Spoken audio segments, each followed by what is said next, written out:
Hello, everyone. Today is a good day. All my days are good, regardless of what goes on. In those days, it's a good day. I made it through. So, I wanted to share in my chill mode, listening to the crickets in the background. It's so quiet. But earlier today, I think yesterday and today, I was listening to Luther Vandross. Love Luther, okay? And I was listening to the songs, and throughout, it went through a round, and then it started going again, and I know almost all the songs. And I was like, I was asking questions to myself, because there's no one else here. How do you know all the words to this song? Like, you can go to karaoke and just do like a Luther tribute. And it said to myself, Luther was very important to my life. It was about love. I was in love with Dougie, and that's the father of my son, my first husband, my teenage sweetheart. And we was rocking and rolling back in those days, and I loved Luther. I remember I went through a memory lane. It was like really deep, right? Because came back in the trailer to get something to drink while I was out cleaning out my truck, and I ran in to get some water, and I ran into a Luther song, and I stopped, and I just went through memory lane. It was amazing how the mind took me away for about a good 10 minutes. And I stood there and I was thinking about how good Doug was to me. Although we were young and we went through a lot of fights and, a lot of domestic violence, for the most part, he was a good guy to me. He gave me everything I needed. He gave me anything I wanted. And understand, I was 18, 19, 20. We were together from the time I was 18 to 28, 17 to 28. And he was good to me. He gave me anything I wanted. I had money. I had no need for anything. My child had no need for anything. I always had wheels. He encouraged me to get my driver's license. He was a part of that daddy issue thing, because I was looking for a father, and he was there taking care of me 100%. And he took care of his family, who was, really off the chain. He even took care of my family. He looked out for everyone that was close to him. He was a good guy. He wanted family. He wanted family because there was so much chaos in his family. But he took me to all the concerts. He took me to a Luther concert, and I reminisced on this Luther concert. I was looking at the album covers when I was going through Spotify, and I said, yeah, I remember I had that album, and I played them from beginning to end, because it was not like random selections of music like we have right now. You listen to the CD from beginning to end, and I adored how much Luther talked about love. Love was so important to him, and his songs were stories. And while he was singing to me here in this little trailer, I was reminiscing on the concert that I went on with him in Atlantic City.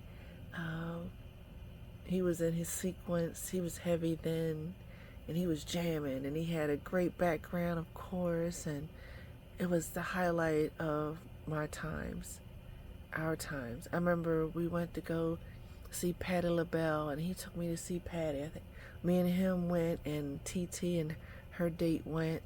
It was in Philadelphia, and we saw her the first night, and I was so excited about her.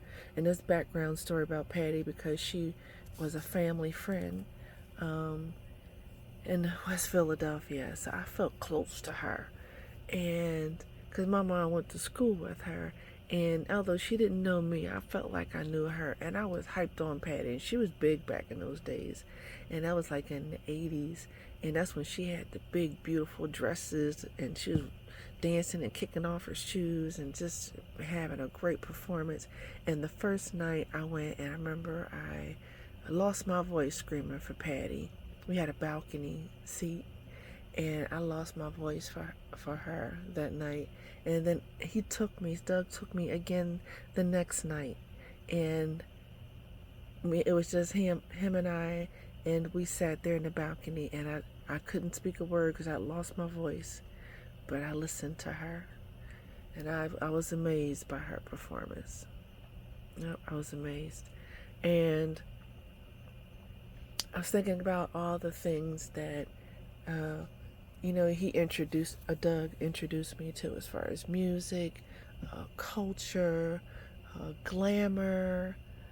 I didn't ask for a lot of clothes or anything. I was content with the things that I bought, but he was into Italian imported clothing for men. The shoes in his wardrobe was phenomenal. It was a beautiful wardrobe. And I wish I had gotten to clothes like that, but I never did. I ended up getting into a uniform and didn't have to worry about clothes. But he was very stylish when he wanted to be. And we drove around a lot. I remember we drove around the city. He was fast. He wanted to be a race car driver. We'd go around up and down Lincoln Drive, speeding, and he was really good with driving cars. And I learned how to drive cars from him, so I'm pretty good with driving cars too. And I learned a lot from him. I learned about cars. I learned about business. I learned about entrepreneurial spirit.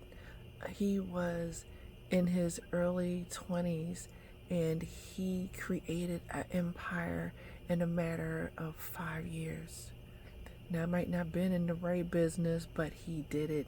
And he also created businesses. He created jobs in our community, and we had homes, we had real estate, and that's why real estate is really important to me in my life, because I saw the opportunities that real estate provided for us. And I definitely thank God for the time that I had with Doug. The unfortunate situation is that he passed away when I was 27 years old. My son was 7. It was my first duty station in California, and unfortunately within that year he had committed suicide, and it was rough for us. And I think if he would have lived without any emotional hurt and pain, he could have done a lot of great things, and he could have shown his son how to do a lot of great things as an entrepreneur, the entrepreneurial spirit. So I just wanted to share that, it was a really vivid memory. It was amazing. I felt like I was there. And I'm just thankful about those great moments that I had in my life as a young woman. In my young woman life, that was in my 20s. It was tough, emotionally tough. It was a lot of daddy issues. And that whole relationship was about daddy issues. But it helped build me up and make me strong. It helped me, for me to be who I am. So that memory was really amazing. And I feel like as I'm getting older, I'm getting a lot more vivid memories, and music really brings it back. And I'm digging Luther because he had a story about love, and love was really important in relationships. And I think during this time in the last week, I felt a little lonely for the first time. And I even questioned, all the marriages and relationships I had, and yet still today I am like single and with no interest, no love interest, no admirers that I'm interested in, and I'm not even interested in that life right now, because I spent so much time loving people and being in relationships with everyone else that I didn't take care of myself. I neglected loving and building relationship with myself. And now at this time and age in my life, I'm regrouping in a lot of different ways, and I'm also redeveloping in a lot of different ways. And at this grand age, going into 58, it's not me. When I came out of all of the thoughts, I even cried a little bit, like, I didn't want to have to do this part of my life by myself, but this is what God has chosen for me, and I'm not upset about it. I just, it just came with all the thoughts that go on, because I'm really enjoying this episode of my life. But I had to say, in the end of that thought of the why me thing, the solution it's not me, it's the journey. This is the journey that I must go on in order for me to get where I need to go. I have a vision, I have a place I need to be in my life, and this is where I need to be to get there. I do my best while I'm alone. I can function by myself. All the attention is on me for the first time in my life. So it's a lot to take on. It is a lot still. Just even thinking about that, it's all about me and downsizing and making all these decisions in my life by myself. It's a little overwhelming. It is a little overwhelming. Not having a support system here, not having a dependable, trustworthy system here. But I'm capable of doing everything I need to do without a team. But I'm assuming I'm developing one. And the question is, am I really supposed to stay here? I don't know. I'm really trying to live all this thing on God's will, and based on the research that I have been doing, but I'm still trying to get settled. I just was given an RV from my Uncle Hector. Just took a road trip up to Ohio and came back. It's a lot of thoughts and emotions that came back with that.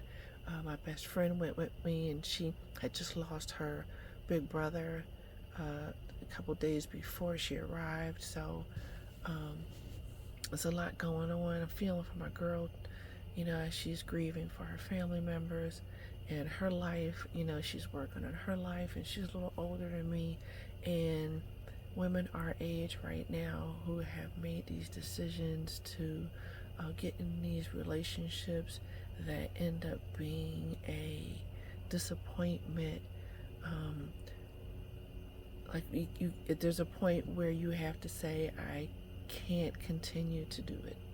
Like, deal with the heartache of the emotions of breaking up and disappointments, and until I at least get myself together. So, and I think, when you have to start all over again, although it's a great feeling, it is very overwhelming. I like starting all over again. I'm used to it being in the military, but at this age, it's time to put the roots in the ground, start ready to plant a seed and building community. And I've given myself a 3-year plan,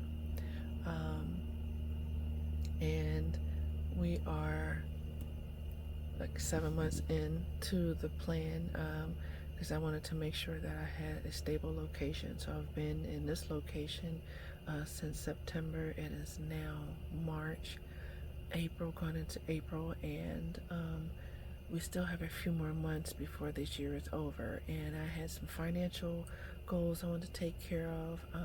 I'm actually getting a upgrade on my trailer. God has been good to me, and so I've been given a trailer. I gotta go. The hard part is just going to go get it.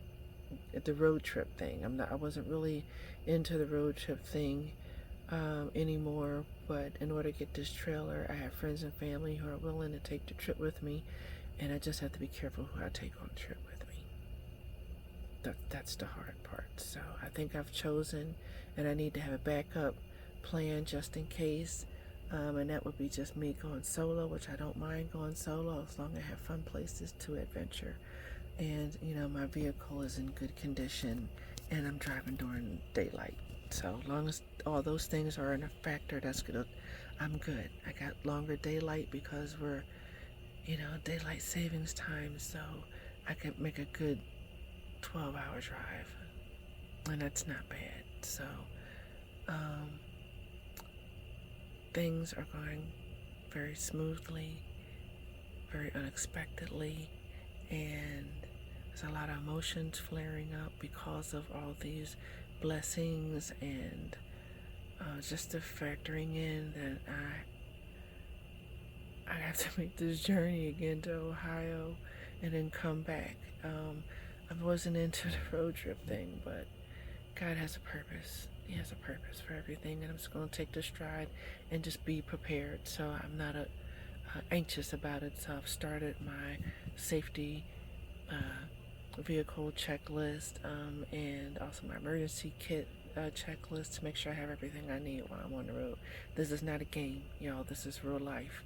This is not a joke. This is serious being on the road, and especially in this time in life and our culture and what's going on in our political system and in our US of A. We definitely have to be on our P's and Q's. Brown and black people on the road and just in general. So just being careful, making sure I have a team with me is really important. So all those emotions are intertwined and it's causing a lot of anxiety. And I just wanted to share this video about the memory because it was very vivid and it was beautiful. And I'm thanking God for the memories that He's given to me. And I just wanted to record it while I can remember. Alright, to God be the glory. Thank you, Lord. Have a great day, family.